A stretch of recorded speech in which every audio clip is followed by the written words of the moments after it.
טוב, שלום רב, שלום לכולם, ברוכות הבאות לעיניים על עזה, ההתכנסות היומית שלנו שהיא חיבור של מחאה ולמידה. בין הדיווחים והניתוחים שאנחנו שומעים כאן ובכל מקום על המתקפות הבלתי פוסקות, ההפצצות, ההרעבה והמחיקה, במחאות או לא במחאות של עזה, חשוב לנו ללמוד ולהכיר גם להכיר את עזה לא רק כמושא לאלימות נוראית, אלא גם כמקום של חיים, וגם לא רק כמקום של חיים מינימליים או של קיום בסיסי, שגם הם כמובן חשובים, אלא כמקום של השכלה, של תרבות, של מוזיקה, שירה, ספורט ויצירה. עזה של חיים. כדי לדבר איתנו פה על החיים האלה כפי שהיו ועל המאבק להיאחז בהם ובשירה גם תחת האלימות הנוראית, אנחנו מארחות היום את איאת אבו שמס, משוררת נפלאה, פלסטינית תושבת יפו ואקטיביסטית. קודם כל אני רוצה להודות לך איאת שהסכמת להגיע היום ככה ממש ברגע האחרון במקום נועם שוסטר אליאסי שלא יכלה להגיע והיא שולחת את התנצלותה ואנחנו מקווים שהיא תתארח כאן בהקדם האפשרי. אז כרגיל אצלנו היה תדבר במשך 8 דקות ואחר כך נשאיר זמן לדיון קצר. אני מזכירה שמי שתרצה לשאול שאלה מוזמנת לכתוב אותה בצ'אט ואני אקריא אותה לאיאת אחרי הדברים שלה. מרחבה איאת, במה שלך. مرحبا أهلين. شكرا كتير تודה רבה. וואי, טוב, אנחנו בעצם נתחיל מלראות סרטון קצר של משוררת פלסטינית עזתית, אבל לפני זה אני רק אגיד איזשהו משפט קצר כדי שאוכל להציג לכם אותה. אנחנו נצפה ונשמע את קול של היבה אבו נדה, אללה ירחמהה. היא סופרת ומשוררת צעירה, ילידת 91. היא למדה באוניברסיטה האסלאמית ביוקימיה ותזונה קלינית. בשנת 2017 הרומן שלה זכה במקום השני בתחרות יצירה ערבית, שזה בעצם היה פרס שניתן על ידי איחוד האמירויות. לצערי נדה בעצם הפצצה בח'אן יונס יחד עם בני משפחתה. זאת אומרת כבר איננה, אללה ירחמהה. כרגע אנחנו נראה סרטון שבעצם עובד על ידי מייסם חדד, ונשמע את הקול שלה. יש גם כתוביות באנגלית, כמובן שהשירים הם בערבית. אני אקרא היום בסך הכל 3 שירים, הכל בעצם עם תרגום.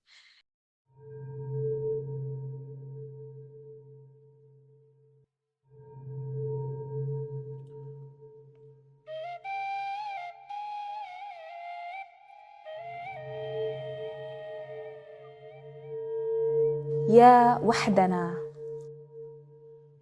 ربح الجميع حروبهم وتركت أنت أمام وحدك عاريا. لا شعر يا درويش سوف يعيد ما خسر الوحيد وما فقد.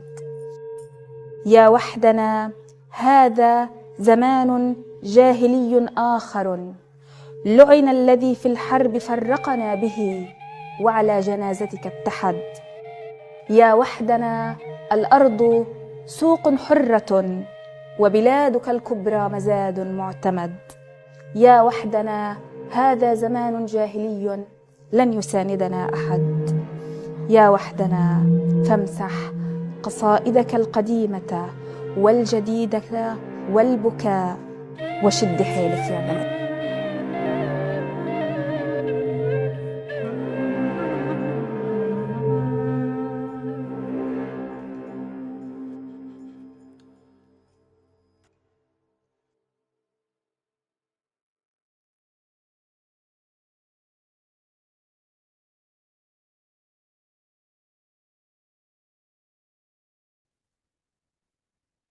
נשמנו. שוקרן, תודה איילת.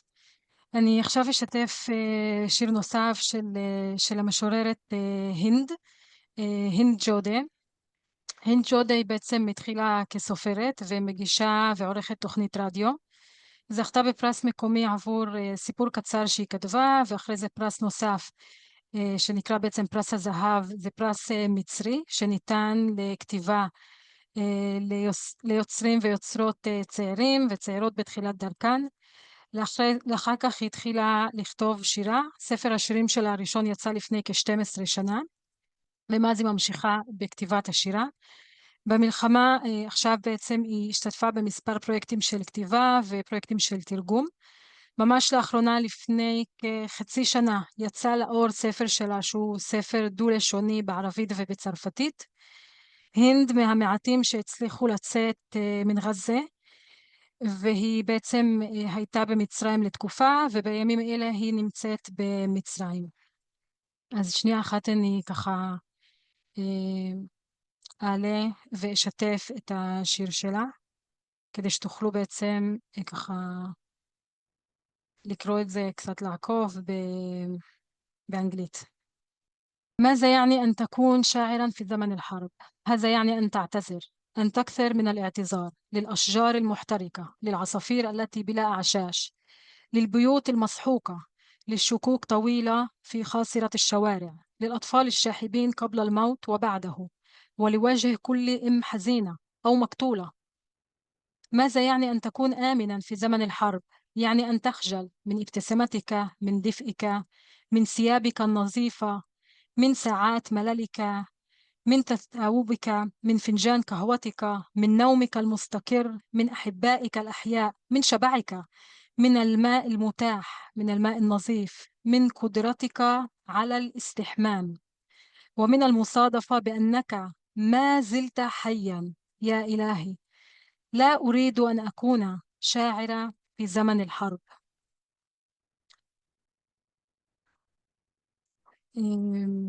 טוב, אתם יכולים לקחת ככה ממש כמה שניות בשיר הזה, שהוא תורגם לכמה וכמה שפות האמת, והוא נכתב ממש בתחילת המלחמה, בחצי שנה הראשונה או משהו כזה. לאחרונה הוא גם נכנס לספר הדו-לשוני שאמרתי לכם שזה בערבית ובצרפתית. והאחרון, אני בעצם אקריא את השיר של חוסם מערוף. לפני זה אני אגיד לכם ממש ככה בקצרה על חוסם. חוסם הוא יליד 81, הוא סופר ומשורר ועיתונאי, הוא נשוי ואבא לשני ילדים, נער ונערה. הוא הוציא לאור 3 ספרים ששניים מהם ספרי שירה. הוא זכה בפרס של מחמוד דרוויש על ספרו בשנת 2015, השם של הספר זה המוות מריח כמו זכוכית, ופרס נוסף מארגון טורקי לעידוד התרבות.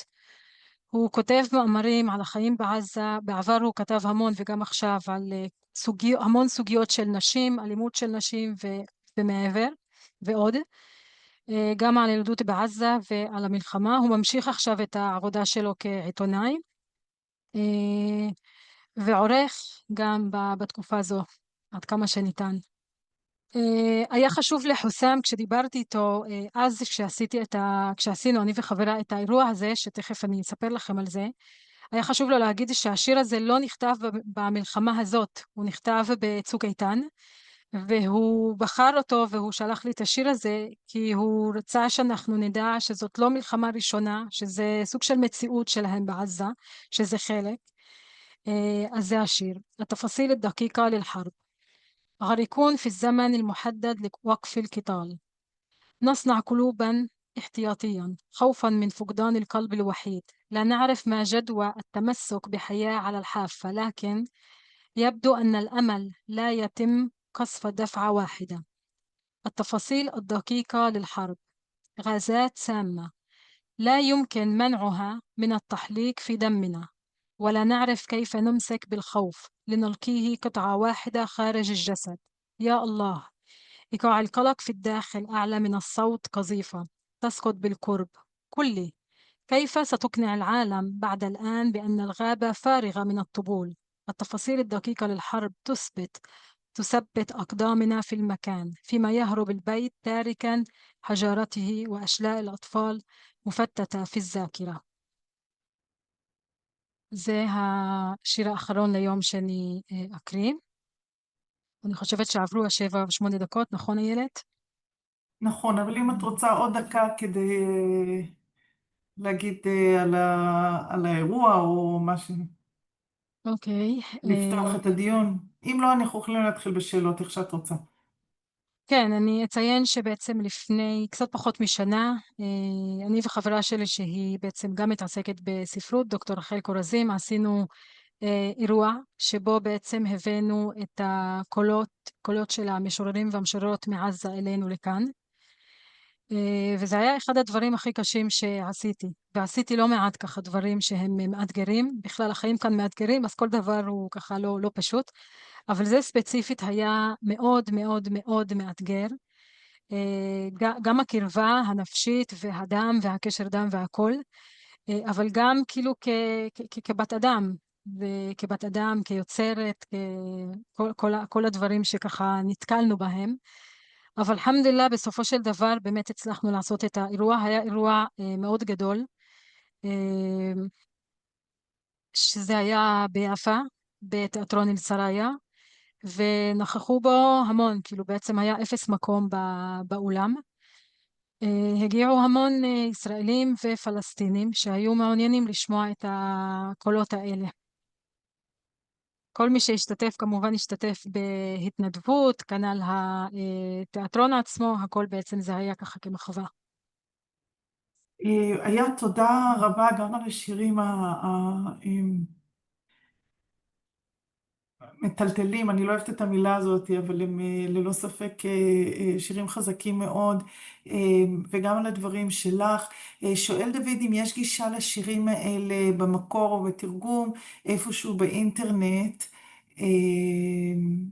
כן, קודם כל הוא שואל את זה, אם יש גישה לדברים האלה. כן, כן, חלקם כן, אבל לא כולם. חשוב לי לדעת אחד הקשיים והאתגרים שככה נתקלנו בהם זה שלא כולם רצו שהקול שלהם יישמע כאן וכרגע ומול ישראלים. אז מי שהשתתף בסופו של דבר והסכים בעצם נתן הסכמה, והסברנו לגבי הכל, מי יהיה ואיפה והכל, והם בעצם אישרו. היו להם כמה תנאים. אחד התנאים זה בעצם אנחנו רצינו לעשות בהתחלה את האירוע בתיאטרון יפו, שזה בעצם תיאטרון ערבי עברי, אבל ראיתי שהם ככה קצת מהססים, אז אנחנו העברנו את זה לתיאטרון שהוא נטו פלסטיני, שזה תיאטרון אל-סראיה. ב' הם לא רצו תרגום לעברית, הם ביקשו שבעצם כל מה שאנחנו נשים, שאנחנו לא ניגע בתרגומים, כאילו בתרגום לעברית, שאנחנו לא נעשה תרגום בעברית, אלא בעצם שזה יהיה תרגום באנגלית. היו חלק מאוד קטן שכן הסכימו שיהיה תרגום לעברית, אבל בסופו של דבר חשבתי שהדבר הכי נכון לעשות זה ליצור איזושהי אחדות, כי אי אפשר נגיד שמשורר אחד יסכים שיהיה עברית והשני לא רציתי שיהיה איזה ככה משהו שהוא ככה מקוטב, אז בסוף החלטנו שרק אנחנו נשים את האנגלית. יש 2 או 3 שבעצם אנחנו עשינו את התרגום דרך דוקטור רים גנאים, שגם היא בעצם התנדבה לתרגם לנו, שהיה בעצם תרגום נעשה ספציפית לאירוע הזה, תרגום לאנגלית שנעשה ספציפית לאירוע הזה. הקשיים שנתקלנו בהם זה שהיו המון יש כאלה שהיססו, שבהתחלה אמרו כן, ואחר כך כשאמרנו שזה קהל מעורב, אז אמרו לא, אנחנו לא, קשה לנו כרגע, לא רוצים שהקול שלנו יישמע. ויש כאלה שאמרו בסדר, אנחנו מניחים שמי שיגיע לשמוע את הקול הזה, אז בוודאי שהוא מבין מה זה ומי. גם לתקשר איתם ואיתן זה היה מאוד קשה. גם מבחינת אינטרנט, גם מבחינת, אני לא יודעת מתי זה זמן טוב לדבר, מתי אפשר, מתי אי אפשר. זה עזר כי אני בעצם פלסטינית ויש לי משפחה בעזה, אז לפעמים ככה היינו מדברים על הדברים ונוצר אמון ככה טוב. אבל היו המון התלבטויות. יש כאלה גם שנתנו את האישור ובנינו על זה ובסוף אמרו לא, אני לא מרגיש כרגע או אני לא מרגישה. בסופו של דבר היינו באמת, הייתה לנו קבוצה מאוד יפה של משוררים ומשוררות שהקול שלהם הושמע. יש כאלה גם שאמרו לי, אין צורך שתשאלי אותו כל פעם שאת עושה אירוע אם את יכולה להשתמש או לא, כי אני באמת כל הזמן שואלת וזה חשוב. אני רוצה להגיד לאנשים שנמצאים כאן, אם אתם עושים איזושהי פעולה משותפת, בבקשה, זה הדבר היחיד שיש להם עליו בעלות, כמעט, באמת. אז לנסות באמת לשאול, ורק אם אתם מקבלים את האישור המפורש, כן לעשות את הדברים, כי אני באמת כל הזמן נתקלת בדברים האלה, וזה באמת הרגשה שהיא מאוד קשה. זה לגבי תודה, האירוע. תודה על התזכורת הזאת, היא מאוד מאוד חשובה. בשיר האחרון שהקראת, הוא דיבר על שבהפוגה או בהפסקת אש אנחנו מייצרים spare hearts, לבבות זה, וחשבתי על השירה כאיזה מין spare heart כזה, זאת אומרת, זה איזה לב שאנחנו יכולים להשאיר מחוץ לנו, ושאת אומרת שזה הדבר באמת היחידי שיש עליו בעלות, זה באמת מאוד מאוד חשוב. שואל גם דוד אם יש משוררים פלסטינים מפה שכותבים על המלחמה, האם את כותבת על המלחמה? כן, כמובן אנחנו כותבים. מעט מאוד יש אנשים שיש להם את הכוח ואת האנרגיה ואת האומץ להקריא את הדברים, כי זה דברים מאוד קשים. לי לקח כמעט 2 להקריא שיר שכתבתי. הקראתי אותו לפני שבועיים או משהו כזה באיזשהו אירוע בתל אביב, וזו פעם ראשונה באמת שאני עמדתי והקראתי, וזה היה מאוד מאוד מאוד מאוד קשה, כאילו וואו. אז אנחנו בהחלט כותבים, אנחנו לא תמיד יכולים לחשוף את הדברים, כי זה דברים מאוד אינטימיים, מאוד קשים, ואנחנו גם לא יודעים עד כמה הצד השני יכול להכיל את הדברים האלה, כי זו תקופה שהיא הכי קשה מכל בחינה. אז זה ככה לגבי זה. ליאור שואלת אם את יודעת אם יש בתי הוצאה לאור שעובדים על הוצאות לאור של שירה מעזה ממש בימים אלה, אם זה פה או אם זה בחו"ל. אוקיי, אז אני חלק מהנהלה של עמותת קואה מובאדרה, כוח יוזם, שאנחנו גם הוצאה לאור, ואנחנו מתעסקים בזה. בעצם הכתב העת שלנו וההוצאה לאור הייתה ההוצאה הראשונה שתרגמה לפני 20 שנה או יותר משורר עזתי, ואנחנו ממשיכים עם הדברים. העניין שכרגע לפרסם את הדברים בתרגום לעברית הוא מאוד בעייתי, עד לסכנת חיים. אז לגבי אם יש, כן, בוודאי שיש. לגבי לפרסם את זה עכשיו כשהבן אדם נמצא בעזה ועדיין יש שם תוהו ובוהו מכל בחינה, אז זה יותר קשה, אבל כן יש. אני וחוסם עובדים המון, ומה שיפה בזה שרציתי גם להגיד לך כשאמרת לגבי הוצאה לאור, זה מדהים, כי עכשיו אנחנו כאילו נמצאים באמצע ג'נוסייד, ועכשיו לפני חצי שנה נפתחה הוצאה לאור בעזה. כאילו תנסו לעכל את זה. אני כשנאמר לי, כשראיתי את זה ויצרתי קשר, כאילו זה היה הזוי. ולא רק זה, כאילו הם הציעו ספר ראשון, קניתי את הספר, יש לי כאן כמה עותקים, לא כולם הגיעו כי המכס עושה לי בעיות, אבל אני לא מבינה איך בני אדם יכולים לעבור הרעבה, הפצצה, רצח, השמדה, ועדיין לחשוב על הוצאה לאור, ובעצם לבנות הוצאה לאור, לטווח ולמצוא כל מיני הקשרים, כי יש דברים שאי אפשר לעשות בעזה, ובאמת להקים הוצאה לאור באמצע הג'נוסייד ולפרסם ספר של סופר רזאווי. כאילו זה ממש מדהים. חיית, כן. בהקשר הזה את יכולה לספר לנו אולי כמה מילים על סצנת השירה או עולם התרבות או עולם השירה בעזה לפני הסיבוב הזה, או במהלך השנים האחרונות או אלה שלפני? כן, וואי, תקשיבו, בעזה יש סצנת תרבות מאוד מאוד מאוד רחבה, ולא רק זה, היא גם מאוד פתוחה. אם שמתם לב, אני בכוונה כתבתי על המשוררים ומשוררות שהם קיבלו פרסים ואיזה פרסים וכולי. אז בעזה יש את העולם הערבי והעולם האסלאמי הוא מאוד פתוח, ולא כמו כאן. למשל, לי מאוד קשה להשתתף באיזושהי תחרות שעושים באמירויות, פה ושם, לא יודעת מה. אבל אצלהם זה הרבה יותר נגיש. זה אחד. אז יש את הפתיחות לעולם הערבי, ויש שיתוף פעולה, ויש עידוד, יש המון דברים. ב',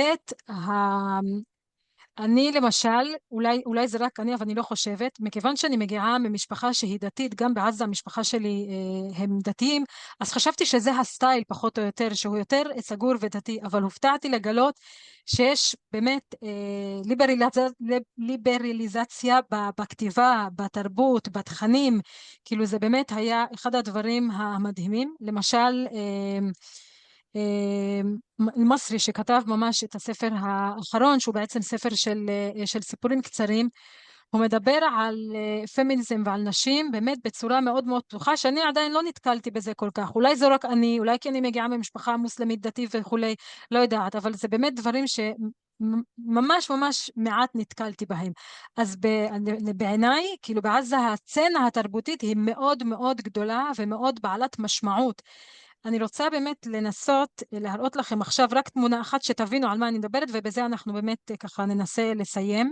זאת בעצם תמונה שצולמה לפני כמה חודשים, תמונה בשוק. השוק הזה הוא בעצם, כמו שאתם רואים, יש כאן הרס של בניין, יש כאן אנשים שעושים את הקניות, עושים את הדברים, ויש כאן בסטה שמוכרים ספרים.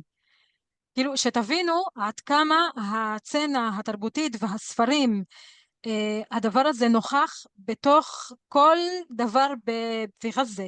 يعني זה פשוט מדהים. אני מדברת על כאילו השמדה של כל דבר, של כל מבנה כמעט שקשור במילים ובספרים, ועדיין העזתים מוצאים דרכים כדי להפיץ, כדי לקרוא. אגב, האחוז של האנאלפביתים בעזה הוא מאוד מאוד מאוד נמוך, מאוד נמוך. כמה אחוזים בודדים.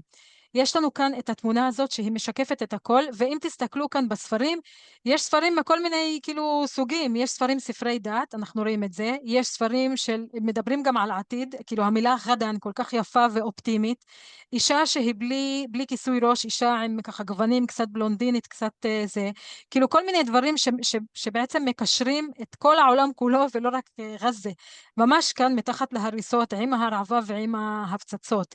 אז אני חושבת שהסצנה היא מאוד מאוד נוכחת, אפילו איך שאני רואה את הדברים, יותר מכאן מבארץ בחברה הפלסטינית לפחות. ככה אני רואה את הדברים, אני לא הכי בקיאה, אבל יעני, פחות או יותר.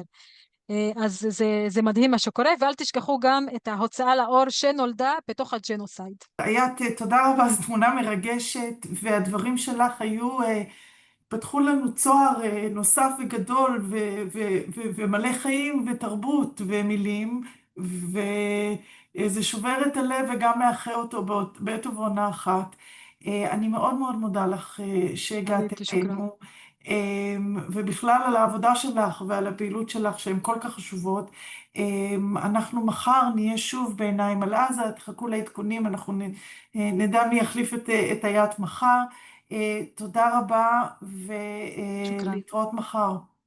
שוקרן, תודה לכן, תודה לכן. ביי ביי. תודה רבה לך. ביי. בכיף, תודה, ביי ביי.